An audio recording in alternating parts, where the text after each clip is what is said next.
talaga din yumaman. Kaya nga ako kaya nga ako nag-aral ng mabuti. Kasi lagi kong iniisip sa sarili ko, gusto ko maiako ng pamilya ko sa kahirapan. Actually, hindi lang naman yun eh. Oo, pero pwede na isa yun sa mga rason ko. Pero talaga, gusto kong yumaman, hindi lang para sa pamilya ko. Kasi gusto ko talaga, no? So, noong mga panahon yun yung nagpapatakbo ng buhay ko. Yung fun, yung feelings, yung urge, yung needs, at saka yung wants.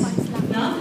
So, ang theme song pa nga natin, yung mga nakaka-relate sa akin, ang theme song natin dito sa fun natin, ito, pakinggan natin to, yung chorus lang. Tapos, linash ko yung lyrics. Okay, pagpag na ako. Ay, hindi ako mamantay, sorry yun na. Yan.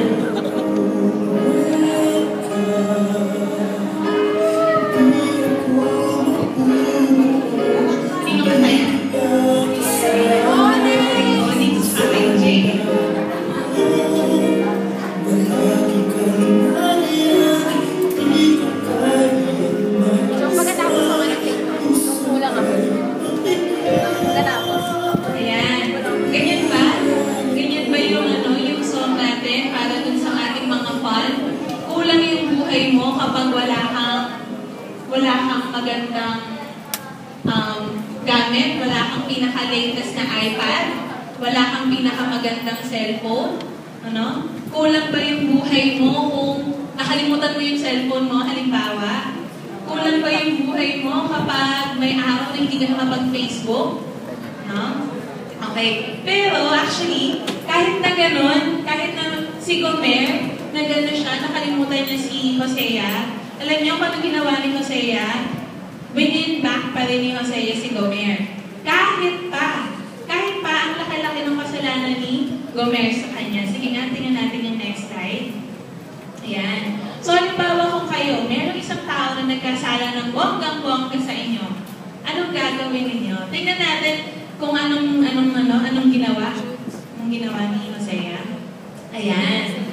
Sabi ng Lord kay Hosea, go, show your love to your wife again, though she is loved by another man. So, naglagay ako ng emphasis doon sa though. Ano sa Tagalog ng though?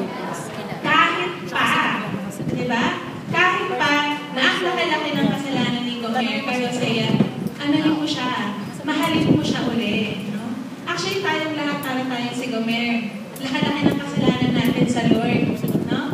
Pinapalo natin yung ating mga fun, feelings, urge, needs, and wants. No? Pero, alam niyo ba na ang Lord, gusto niya ligawan tayo He's running after us. Tignan na natin yung next verse. Ayan. And now, sabi ng Lord, here's what I'm going to do. I'm going to start all over again. I'm taking her back out in the wilderness where we had our first